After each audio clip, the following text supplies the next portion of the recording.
All right. Welcome back, everyone. Welcome back to another episode of Build, Break, and Fix, where we are attempting to build an enhancement on the current open source project called Scrambler.ca. We aim to add persistent storage to the current open source project. And you guys might be wondering who's this new face here. I'd like to introduce Sam. Sam is the president of the RMIT Programming Club. I essentially met him at uni, and we thought it'll be a good idea to bring him up here on the stream and talk about his experiences. So, Sam, do you want to introduce yourself?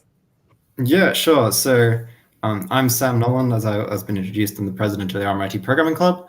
I've been around the club space ever since I came to uni. So that's been 4 years, and I'm leaving this year. But my interests mainly revolve around functional programming, type systems, and ensuring the correctness of systems. But then it also kind of strays into architectures, statistics, and a whole lot of different little subfields and areas.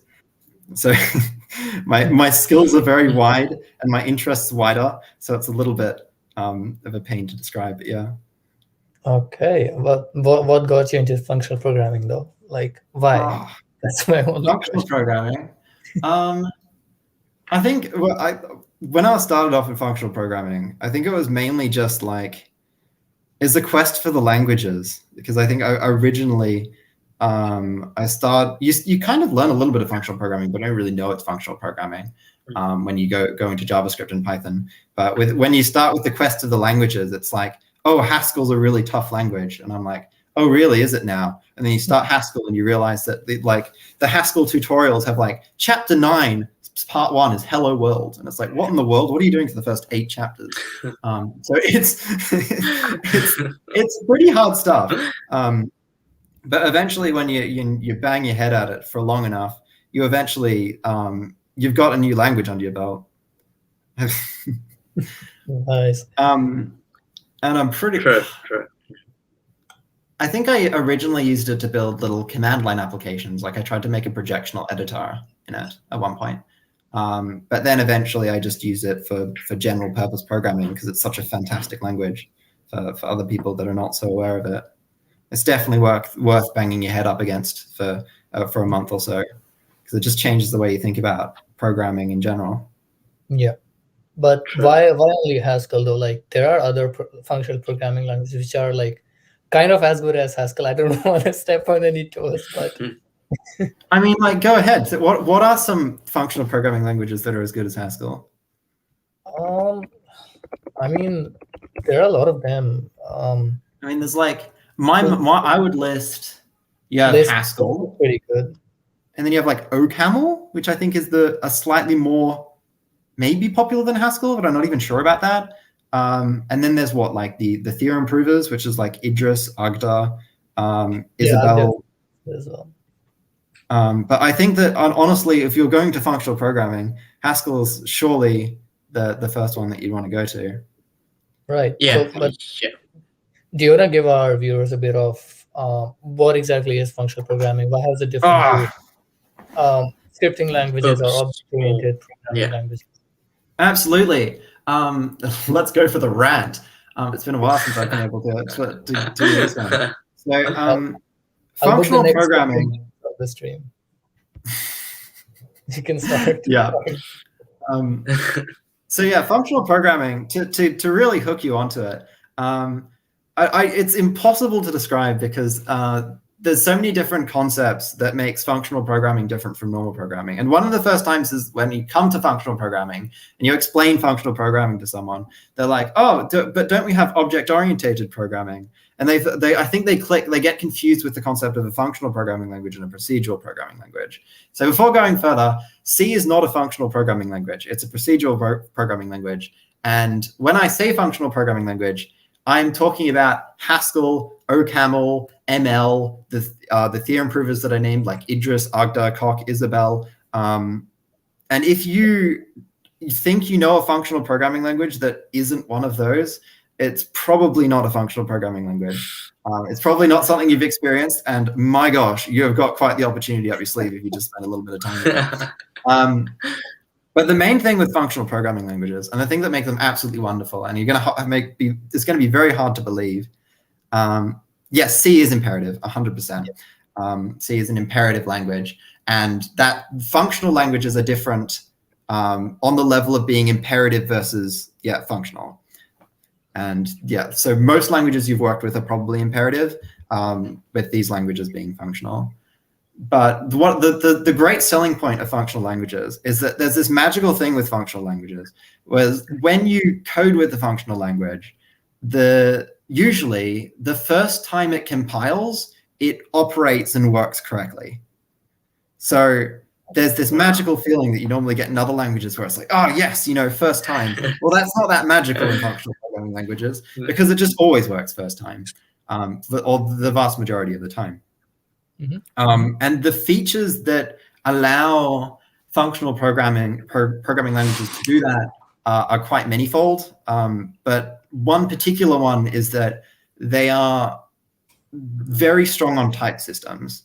So, for instance, you'd have like, although you can have strict loose, you can have dynamically typed functional programming languages, but they're rare. I don't think I can name any off the top of my head. But usually they're very strongly typed, which means that you have like Python, which is not typed, Java, which is slightly more typed, Haskell, OCaml, further typed than that, and the stuff that I'm doing my honors thesis on, which is about Idris and Isabel, are even further typed than that. And that just means that it's impossible to get your program to compile and for it to not work.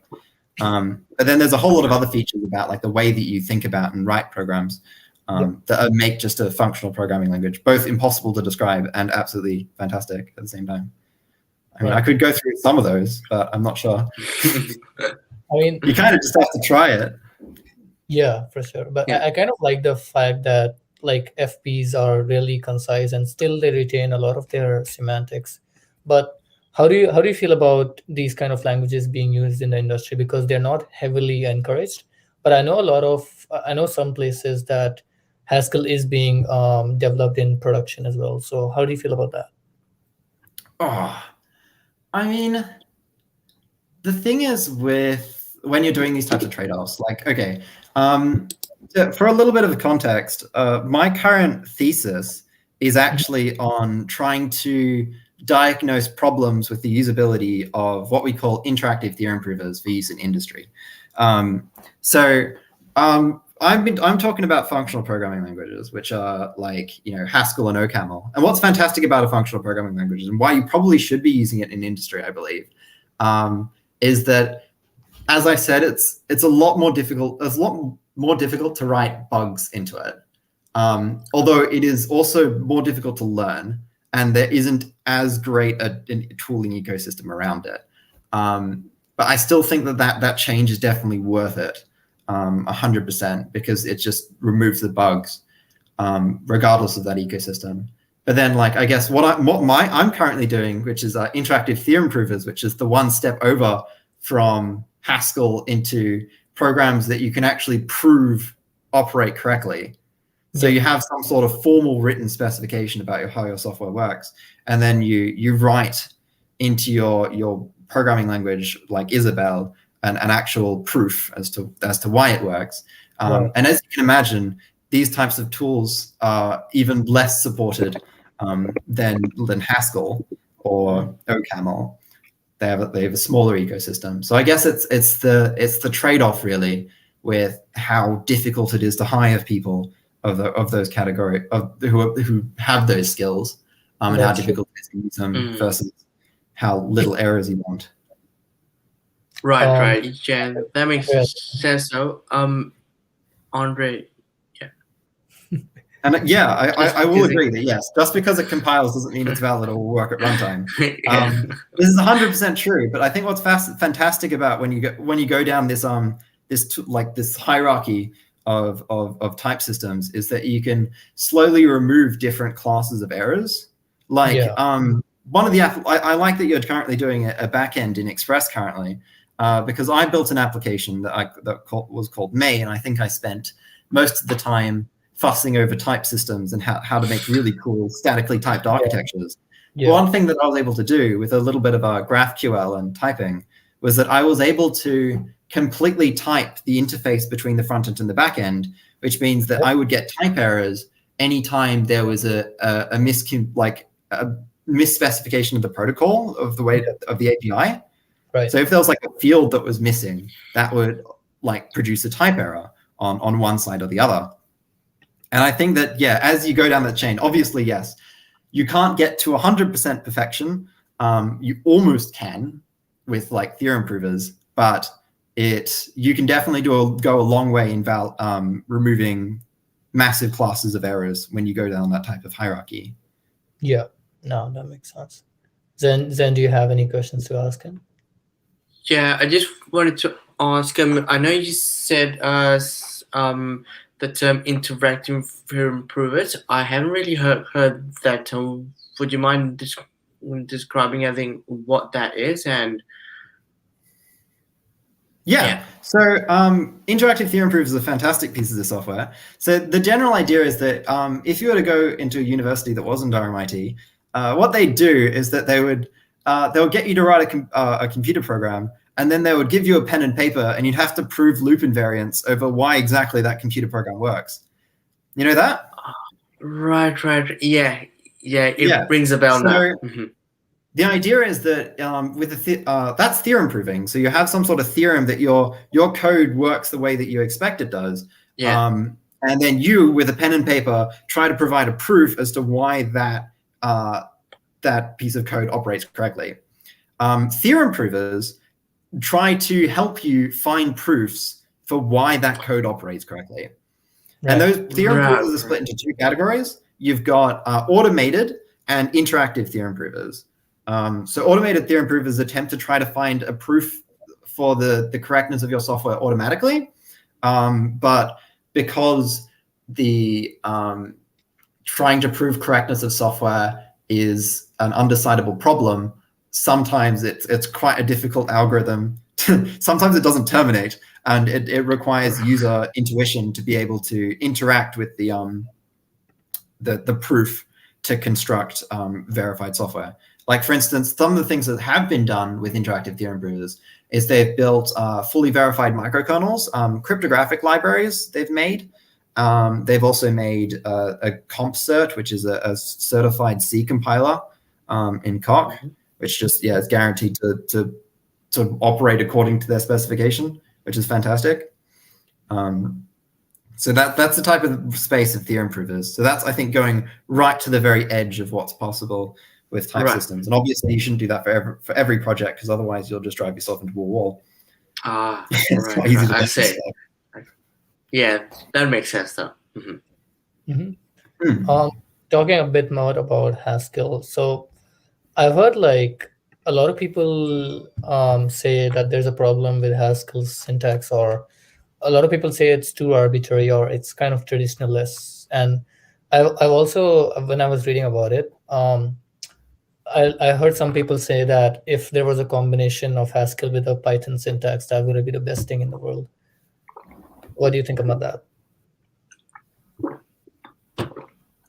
I'm not 100% sure what that would look like. I mean, like, there are quite a few peculiarities with Haskell syntax. Like, I've noticed that there are some things where there are a lot of programming languages that are based off Haskell, but then fix these odd things with the syntax. Yeah. That kind of is a bit strange. I mean, like, the thing is, with the difference between functional and imperative, another main things is that a functional programming language, so an imperative programming language, when you write programs, you write them like they're a recipe. So you go, like, if this, while that, do this, then that, then this, if that, and then they go down like a series of instructions. In a functional programming language, instead of having it like a series of functions, it's kind of like let program equals, and you have an expression which itself represents your program. So in Haskell, everything is an expression.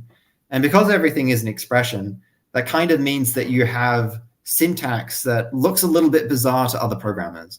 Like, for instance, in Haskell, white space is function application. So if you want to do like, you call like sine of x, it's sine space x.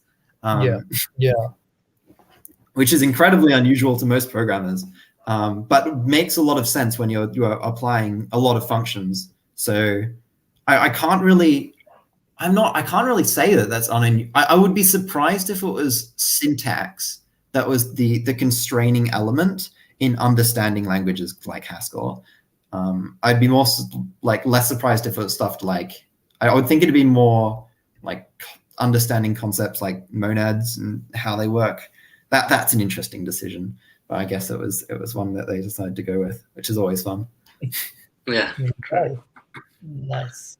But I mean, that's kind of a thing. I've heard like Haskell, people are trying to use Haskell in a lot of security and network security side of things now, which is good. Oh, yeah. They're apparently used in Facebook spam filter. That's so good that you didn't even realize that Facebook had a spam filter. Yeah, first of all, I actually didn't know, but cool. That's actually pretty good. Nice.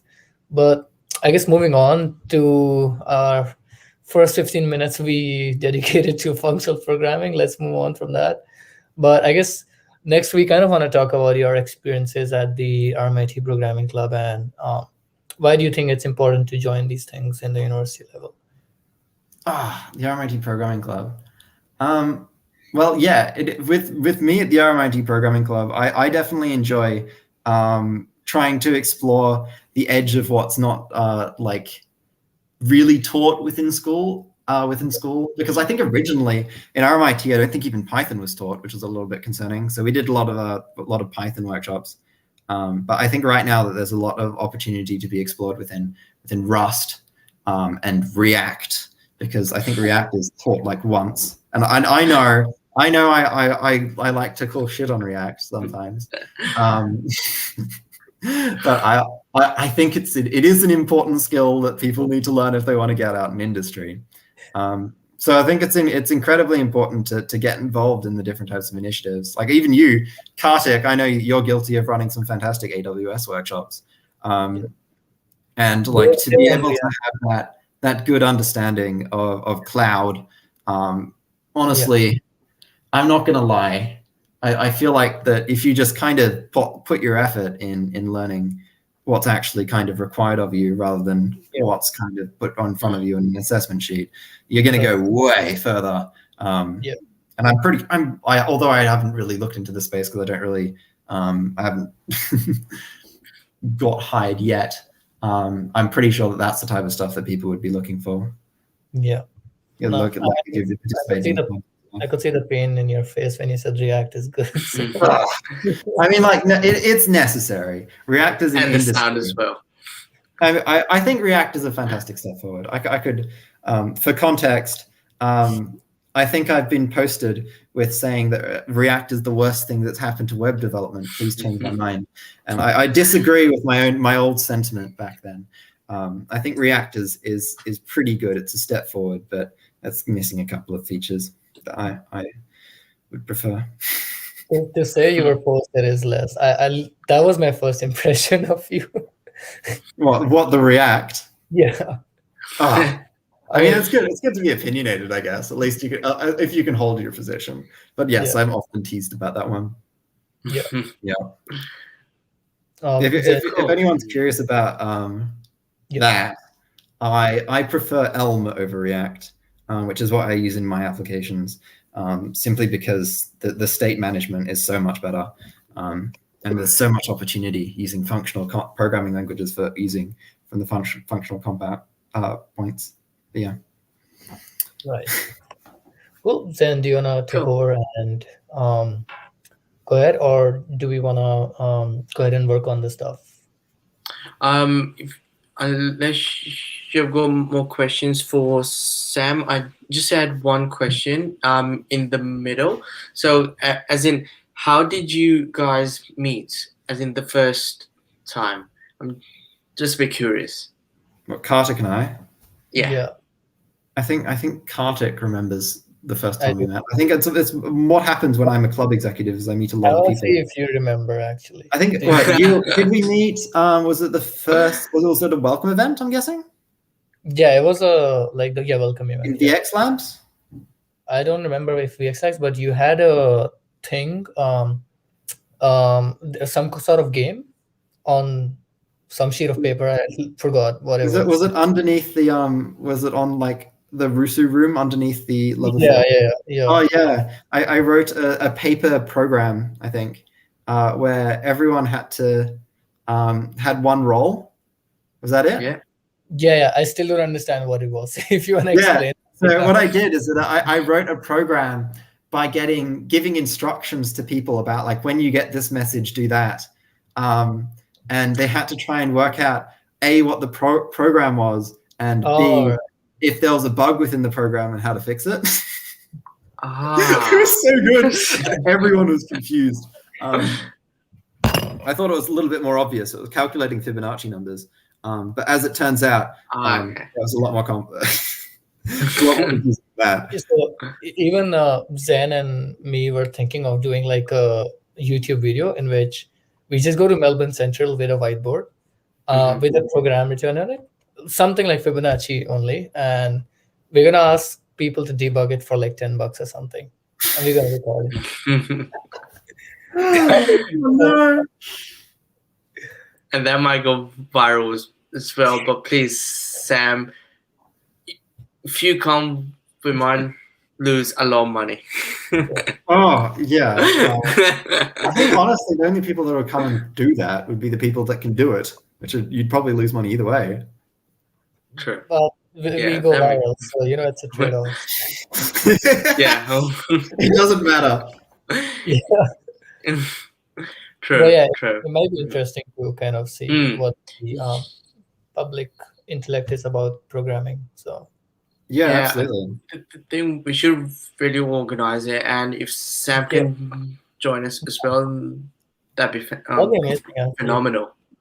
Yeah, I think one of the other hobbies that I have is I Yeah. absolutely like making extremely esoteric games, and getting other people to go through the pain of playing them, which is great. I designed an economic concept, and for my birthday, I got everyone to walk around and run a in-person simulation of it. And by the end of it, they were very tired. Wow, that's incredible. Though. Now I like you. As in, I can tell how your brain works. As in, really creative, and you're full of creative ideas. So I really like that about you. And I'm still working on that part of mine. So hopefully I'll get there one day. Oh, I will Yeah. know. But yeah, But yeah. Sam, Mhm. I still didn't get a reply on if you're joining us for the video or not. I'm not gonna leave that. There we go. You just kind of diverted the question. So Yeah, I can tell. okay, that's a yes. Okay. Cool. All right. So do you want to start with the architecture of the express that Yeah. we were discussing, and just take what Sam thinks about it? Yeah. yeah, Sure. I'd be very. I'm a massive architecture person. Ah, I have the that's stack great. Nolan, which has been named by another person after me. Wow, Was it? interesting. It's not the stack you want to work with, but it's great. I love it. I don't think it's the Sam we want to work with. I'm just kidding. Definitely the stack. I think I'm a lot more tolerable than the stack. All right, All right. this is the point where I keep quiet and you guys carry on. Nah, we want you to be a part of the discussion. All right, brilliant. So I'll just share my screen, and I will open up that really rough architectural diagram, Yeah. and we can go through it with Sam as well. Just okay, share my screen with you guys. All right. Come on. Mm. Okay, cool. That's draw.io.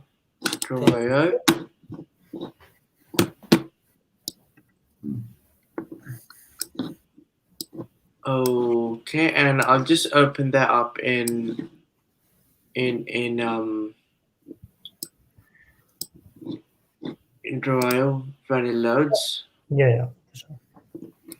Cool. So Did you set save it in the diagram. drive or I I really hope I did. I have And it saved that's though. all. If oh no, I don't. I think I do. Uh, I must have it. Just give me a minute, and Yeah. If I've got a nothing works, it, whiteboard. find out. If you want, you can do like a physical whiteboard. Okay, yeah, there we go. oh, we got it, Sam. Oh, you're all good? Yeah. Fantastic. What do we got here? Oh, nice. Um, Cool. So I'll just zoom in a bit. Are you guys able to see it properly? yeah. Okay. So, Kartik, do you want to go through this? Yeah, sure. Okay. So we have three approaches. So for context purposes, we are using a fetch API system for the middleware. Um, and for backend, as we mentioned earlier, we're using Express APIs. For the backend, we just have some basic functionals right now, which is like get board or update board or insert board, delete board, get notes, or some stuff like that. So I guess to really explain what's happening is I'll take an example of get board. Um, so Okay. how get board essentially works is I guess I need to share my screen for that. Okay, yeah, you do that, and you can stop sharing my screen. Yep. Can you see my screen? Yes. Alrighty. I guess I'll just explain how get board works through some API calls. All right. So originally our get board used to work. Second. All right. Yeah. So originally our get board used to work with the ID. This is the only function, only controller which we changed to work with the board name. But so this kind of means that appending the URL in the fetch API, either we do it with the board ID or either we do it with the board name. So initially when we designed the whole thing, we did it using the board ID. That meant that instead of K6 here, the board ID should come here, then only it will fetch the stuff. So the first approach we kind of thought was that instead of doing this, why not we just change everything in the backend to work with the board name? So that was the first approach.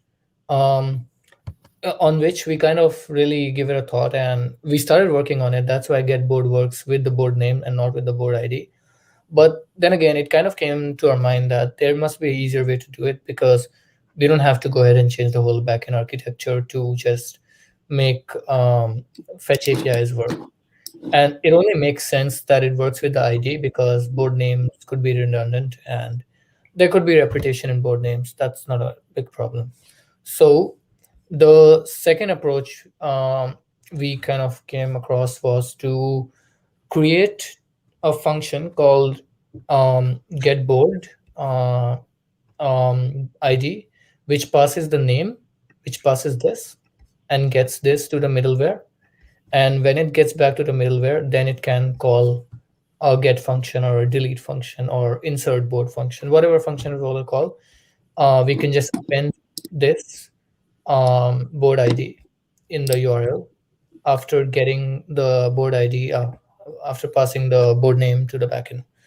Um, so that was the current approach which we were trying to think. Sam, are you on the same page till now? Yep. I think I understand. Alrighty. So third and a bit of creative approach, I guess, which we kind of trying to take was that. So the problem with the second approach was that we are traveling from the fetch API to the backend twice, which means that first from the fetch API, we go to the backend saying that, okay, here's the board name, give me the board ID. And when you get the board ID, then you append it to whatever fetch API call you want to do, get or delete board, or anything you want to do. So that way you're hitting the backend twice and you're hitting the database twice.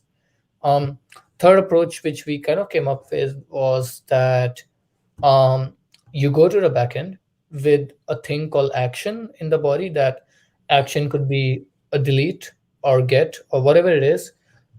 You go to the backend.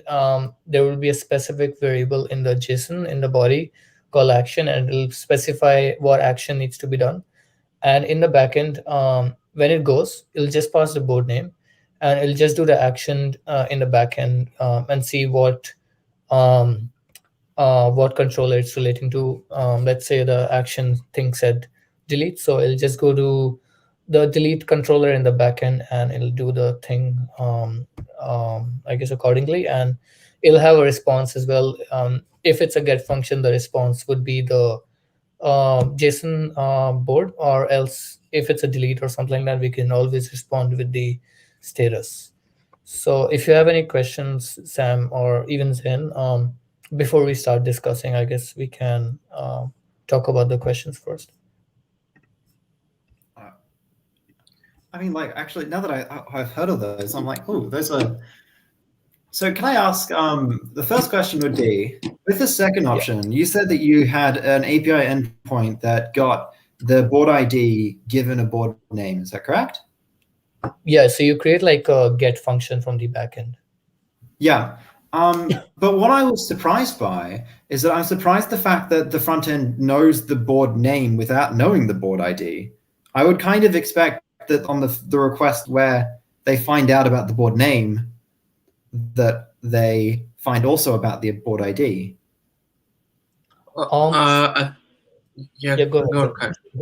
I'll just say that the fact that it already knows the board name is because the user types in the board name in the text box.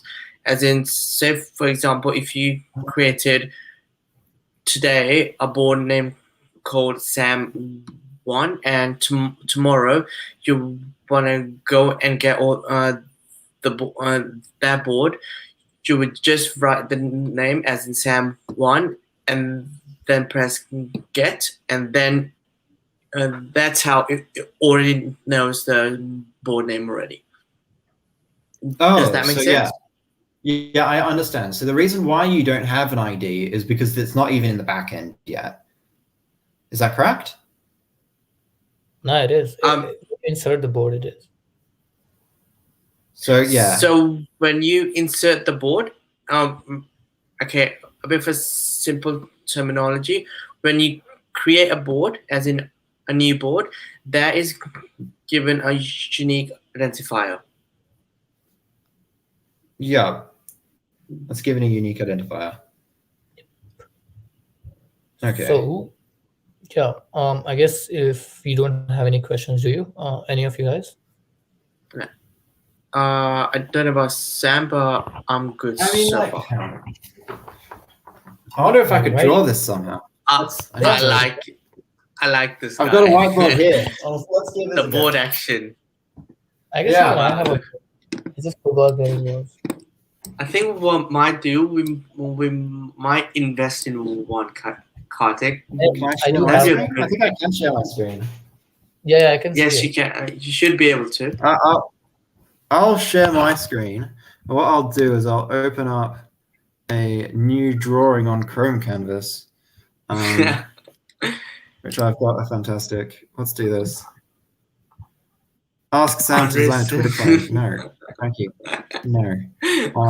Okay, let me just share my screen. Share screen. It's easier with two monitors. Yep. Okay. Can you see my screen? Yep. Yes, now we can. Yeah, so I'm imagining. Oh, come on. Let me draw. Oh, wow. You're not letting me draw. You're just. Okay. Nope. I'm imagining you have two parts. You have a front end and you have your back end. So this is the back. Yep. I have my pen somewhere, but I'm using my mouse right now. Mm-hmm. Okay. So I've got a front end and your back end. So here at this point, you've created something. You've created your board. Is that correct? Yes. So, but then you need to send to the back end the fact that you've created the board. Do you need to do that? To insert it in the DB, yes. Yes. Okay. So in that case, you would probably be doing some sort of post request. Correct. Yeah. So the thing is, usually I think that the standard way of doing it would be you on the response to the GET request, you would include the ID.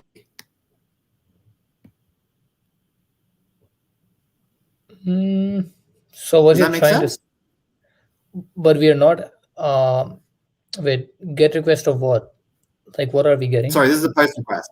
So this is the creation of the creation of the board, and in the response of the post request, you include the ID, and then that means that you have a board, and say you want to get a board, you want to get all the boards or something. Get a board, you can get it by an ID because you have that ID. So you just send it the ID in a GET request. Right. Is that correct? Yes, we can do that. Yeah, that's gonna imply changing a bit of stuff, but I think I get what you mean. Yeah, and then that way you don't need any get board by ID. So we don't need that overall get board function in that ID from name. Sorry, you just need the get board from ID. Right. Right. I see. Yeah. So something makes you feel like that you're missing this part where when on the return you don't give the ID back. Is that correct? Yeah. So for now we are just having a response status for that. Yeah. So that's the more classical way that I'd imagine that you'd go about doing it. Yes, I guess we can look into this. I guess one thing which it kind of also gave me an idea was that rather than having to type the board name, we can have like a drop down list, and we can have like the name of all the boards. And when we have the name of all the boards, they are gonna relate to a board ID. So when the user comes back and logs in again, we can just use that drop down list, which is gonna have the board value, but every board value in the front end is gonna relate to a board ID. So I guess we don't have to go back to the back end again. So no. Yeah, I guess. Yeah. Yeah, that's I'd agree to that. Am I silly? Do you think that would be a more reasonable idea, or? No, I think that's pretty good. We can give it a shot. But also Andre has a valid point here, if you want to look into it. Yeah, just. Well, how does that work if you have 1 million boards? Yeah. I'm curious why. Wait. So you're saying that, say, what, I have 1 million boards, and what? Okay, why? how's it any different when you have 1 million boards? I don't quite understand the question. I think if you had 1 million boards, what you would do is that you would have like a get all boards request, and then you would paginate that request. I guess so you would just have return another token. I guess what he's trying to ask is that about the drop down thing, but yeah. So what we can kind of do is that either we can have like a search thing when we are trying to do it. Like you can go ahead and search the board and then click it. That's something which we could also get the boards based on the user ID. Yeah, for sure.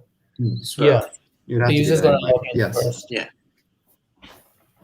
Alrighty. Yeah, that makes sense, and I really like Sam's approach that he's been really productive with the connections. So hitting the DB once, and then in the same request, he's gained the ID as well. I think that should be the approach that we should go for. What do you think, Kartik? Yeah, for sure. That's true. I guess utilizing the connections lucratively is a good approach. Andre says that means you need to tie all the users to the board in the first place. Isn't Scrambler public? I guess that's one of the enhancements which we are trying to make, right? Having kind of like a login sort of architecture, but not really login, like a code-based architecture in which you're gonna have a code and then only you're gonna kind of get to access some boards. So that's one of the enhancements. So you can go ahead, please. Sorry. Any Oh. knowledge user can access a specific binary. I think one thing that might be worth considering. I don't want to completely bend the architecture of your application as soon as I just come in. But when I build applications, I like building them offline first. And what that means is that you use local storage as much as possible so that you create a fully working application that works just on like the user's computer without accessing the internet. It means you can also create stuff like progressive web applications where you can access your website without going online, which is fantastic. But then when you log in, you offer those sync functionalities. And I think that's both incredibly easy to implement and pretty powerful. I think there's a word for it. I can't remember it. Offline. Well being not on cloud. But I guess we are kind of too late for that. We both are. You might be a bit too late for that. Yeah, we both are kind of like too cloud oriented. Like we just want to get stuff on the cloud. So I guess, fair enough. yeah. So I think you should work on a Twitter clone. I asked because it seems to be a great project to learn something. Yeah, I think that's a good idea. Yeah, that'd be awesome though. Could be a second project. To your .com username, for example, that's a lookup by a string, not by ID. Yeah, true. That's a fundamental pattern you would want to do full test. Yeah. True. I get what you mean, Andre. There, I guess, but it also kind of comes down to how Crumbler.ca was designed initially when we took it as an open source project. I guess implementing that would also mean changing a lot of stuff. So basically, I think the route we are going to as an enhance it is by adding a login as well. Yeah. And we won't really allow the just any anonymous user to go in and create the board. That's not going to happen. So part of the enhancements is the implementation of the user hierarchy as well. Yeah, for sure. I guess if we are kind of but I guess what Sam said, when we get the board back while posting, then what happens? Okay, let's say I want to call the delete board function. I have the board. Let's say this is just one transaction, like one login. I'm not coming back. So does that mean I have the board locally on my just front end? Well, yeah. If you have the board locally on your front end, and I think the golden rule is that absolutely nowhere except the front end interface do you actually reference the name. In every other place you call it by ID. So then you send the ID over to the delete endpoint for boards, and then that should delete the board and then purge it from your front end. Right. Yeah. But then, okay, I guess the one transaction is sorted out when you're posting the board and doing all sorts of delete and other stuff. But what happens when you come back? You have a like kind of ID or whatever it is. Then what happens when you come back? How are you gonna access this board ID? Come back where? After closing the session and you want to access your board next day. Yeah. Oh. Then we would just get all the boards based on the user, as in they log in, and then we will drop down and say these are all your boards. Which one would you like to choose? And we will already have the board IDs of all of them, but we won't necessarily display the IDs. As in the IDs can be hidden, but only the names are visible. Does that make sense?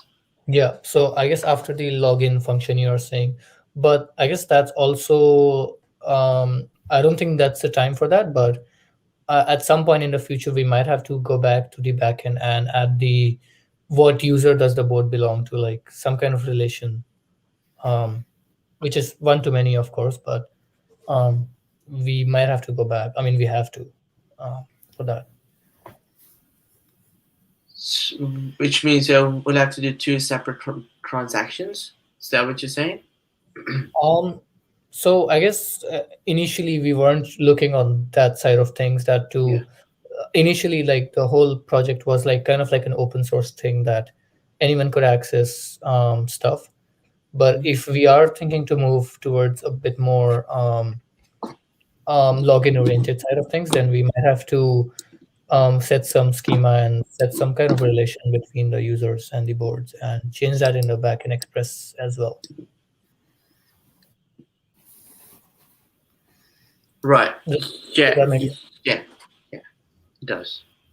But I guess for now, you're right. We can do that by get all boards, thinking we are dealing with only one user. What do you say, Sam? I've coded applications that are kind of like this as well, where obviously you have your users, and those users have collections of objects. I think, honestly, you sound like we're not quite yet up to the part where we're doing authentication. Is that correct? No, not even.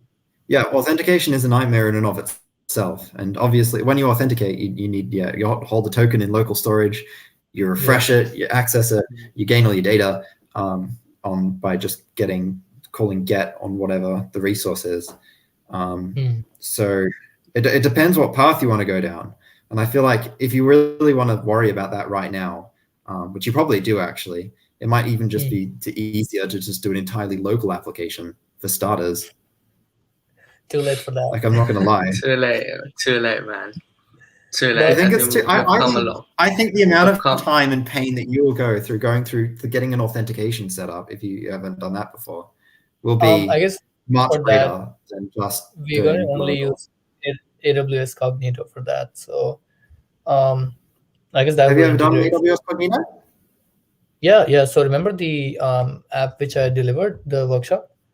Oh yeah, that was using Cognito. Amplify, correct? Yeah, but it used Cognito as well. But yeah, I mean, it uses as a Amplify project. Is this an Amplify project as well? No, not yet. I mean, no. Okay. No. But yeah, I guess if we want to do it fully cloud, we can think about stuff like Cognito. But I also feel we are not quite there yet. It's good to talk about it, but I don't think there's any action which we are on that stage yet. So Jen, if you wanna, should we go ahead and change how Sam said the post request, or is there anything we want to talk about in the architecture? I think if you're taking Sam's approach, which looks like we are, because I'm pretty happy with that. And we can actually continue to do the implementation, as in changing the existing architecture to suit those needs. What do you reckon? Yeah, but I guess one thing I also want to discuss is that, so here's the deal, Sam. Every board is gonna have a lot of nodes. Like, by a lot, like it could be a lot as well. So when you're inside a board, you're gonna start posting nodes. And when you post a node, then do you want to do the same thing? Do you want to get the ID back? Because you're going to post, like, let's say 100 nodes, then you won't be able to manage the IDs of the nodes. So in that situation, what do you think is a good approach? Well, 100 nodes is totally fine for IDs. I don't think you'd have any trouble with that. Okay. I mean, like, wait, what? Like, you might need to paginate if that's what you're worrying about, but other than that, you should be fine. I guess I'm kind of worrying about how we're going to use the IDs then to append in the URL, because there's going to be a lot of nodes, and posting and then returning is not. Oh, so you mean like how do you get all of the notes if you've stored, Yes. and there's an enormous amount of IDs. You don't just want to go get / bang list of 100 IDs, massive URL. Yeah, what you would do is that you would just have a resource that is on board / board ID / notes, and that notes resource you just go get, and then that would Yes, return exactly what a I'm list of thinking. all of the the notes, wouldn't it? I think that's So good development. I think how Sam, you're saying that is only if we want to get a particular, as in one node, then only we can append the ID. But if all the nodes, then we don't append nothing. We just do board ID / nodes, boom, done. Yeah. Exactly. But I guess it also, but then one thing which we need to kind of think about would be, let's say we are calling a delete node fetch API call. How do you get the Yeah. particular node's ID to call that URL and just do a delete? Well, so you're deleting a note, say? Yeah. Yeah. So what you would You need do is that I think the front end would know what board the note belongs to. So I think the front end would be able to say, here's the board ID, here's the node ID, construct the URL, send a delete request code from the front end, and then you're done. No, but like, how do you? Oh, right. Okay, so that's what. Oh, right. Now I get what you mean. So whenever the note is displayed, every node is kind of whenever it's displayed, it's related to a note ID.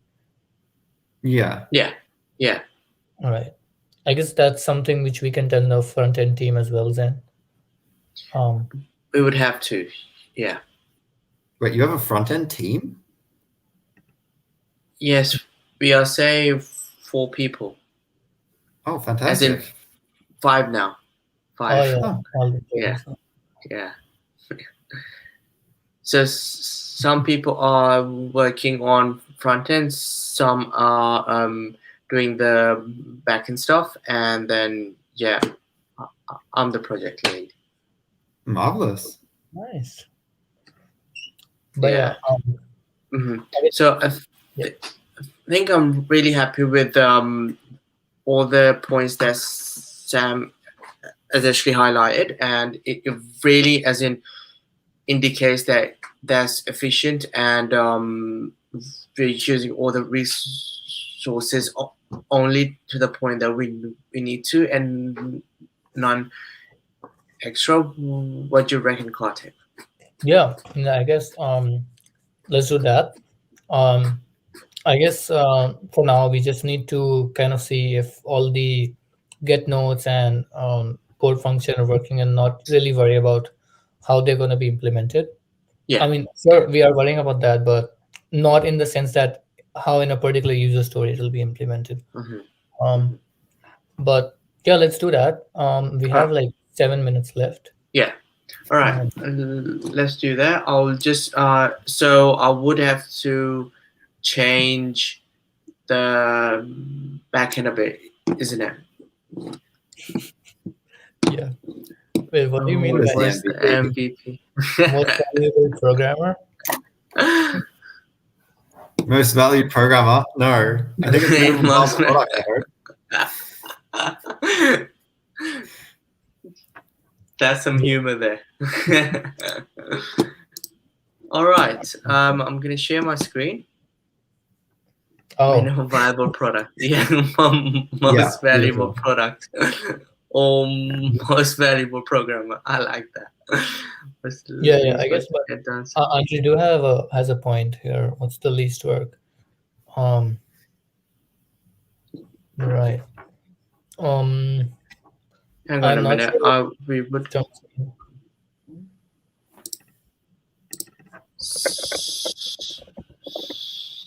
So I think what we need to, as in backtrack a bit there, what do we need to get done in order to get the MVP working up? Yeah. I mean, so I think what Andre is trying to say is that there's a thing when in Scrum it's called like sashimi slicing. Okay. I don't know if Sam or Zen you have heard about it, or even Andre. I haven't.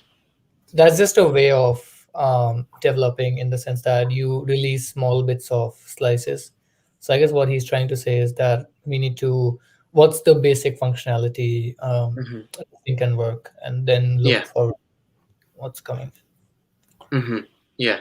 Correct. Could I make a suggestion on this front? Yeah, sure. I think Yeah. this Go is the for third time I've made this suggestion today. No, But no. it's a bit evil. I quite strongly feel that Yeah. usually when you build a front end, you Mhm. usually create a local storage mock of the backend anyway to do things like integration testing or unit Yeah. testing, things like that. Yeah, we are Um, doing that. yeah, so I would say that if you can mock the backend with local calls, then having that would create a local application. And I think that that would make the minimum viable product without having to Yeah. worry too much about a backend.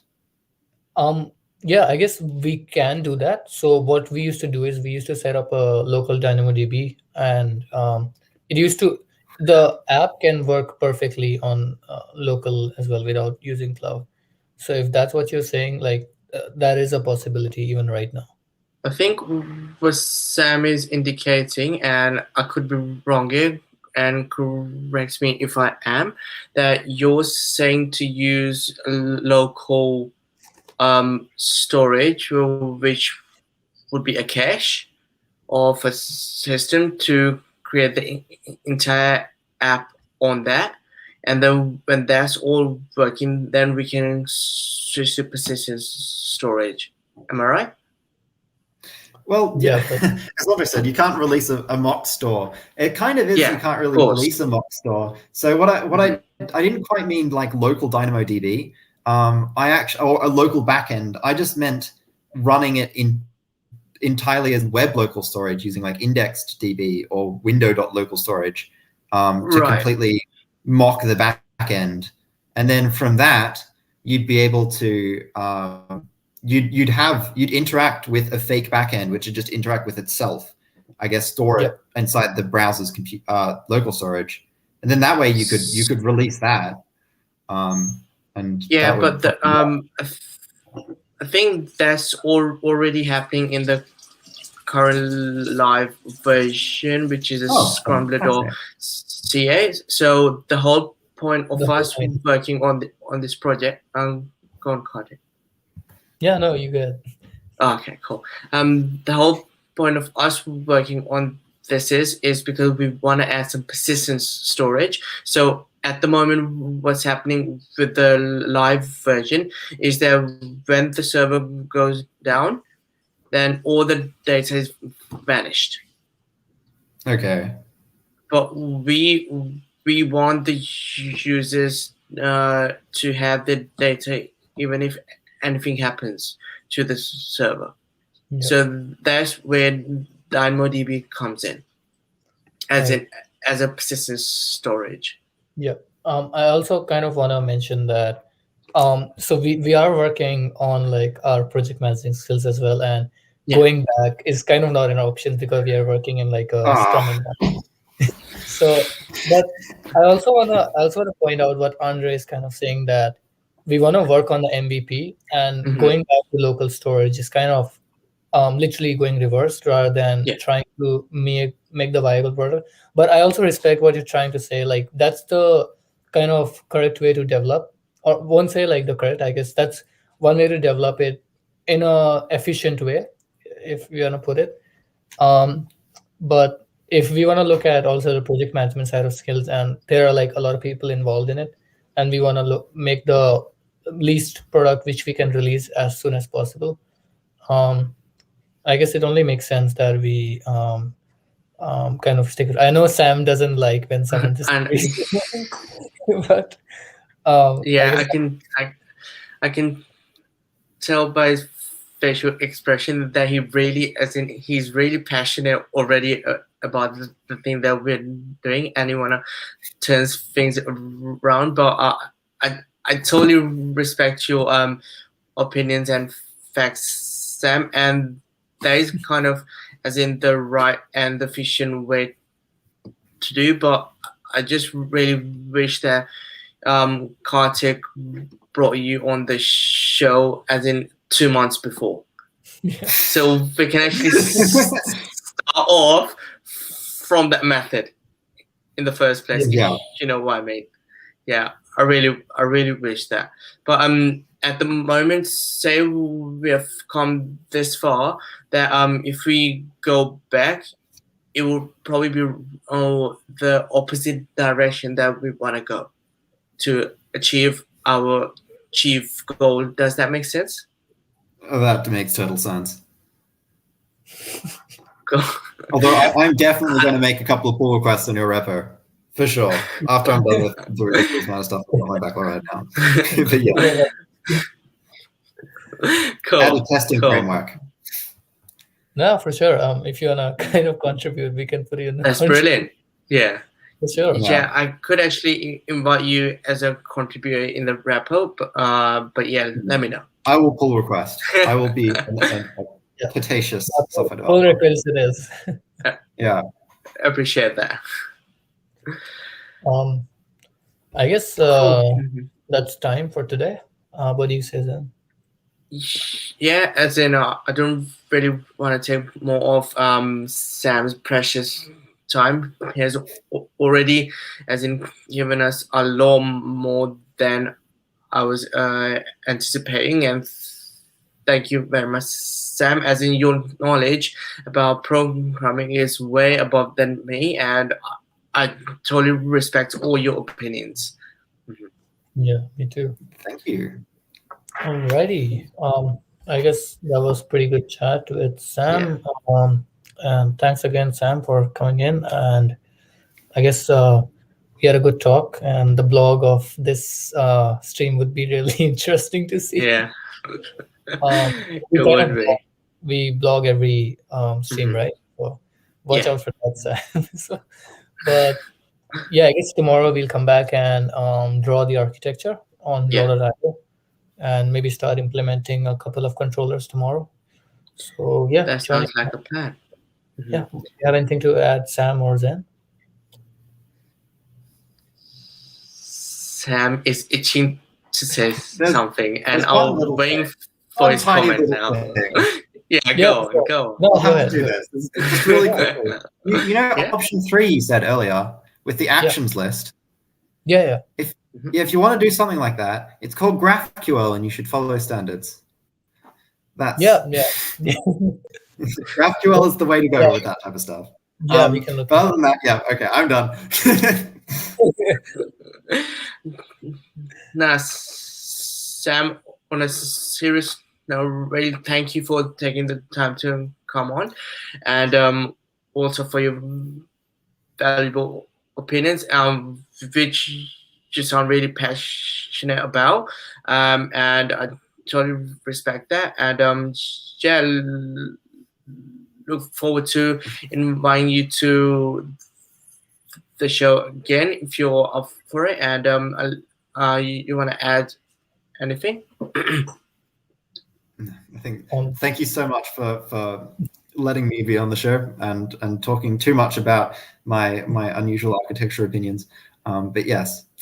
No, that's good. I mean, on the bright side, we are actually going to implement it tomorrow. So yeah, that's a big contribution. And I was actually kind of thinking, Jen, like when we release the first public version of the app, maybe we can like kind of invite all these special guests who came. Of course. Doing that. And, I guess that'd be brilliant. But that's like 3-4 months down the line. So yeah. But I mean, the time is really flying past. So we should, it just seems around the corner already. Yeah, I guess in 3 days we're completing 40 episodes. Yeah, wow. If you're still looking. Yeah, sure. Hey guys, Kartik. Yeah, I would be. Yeah. Cool. Guys. See you guys tomorrow then. Your tagline. And thanks for coming again, Sam. All right, guys. Thanks a lot for tuning in, and we'll see you back here same time tomorrow, same task. No, a different task and same place. Right? Catch you guys. Have a good night. Cheers. Bye.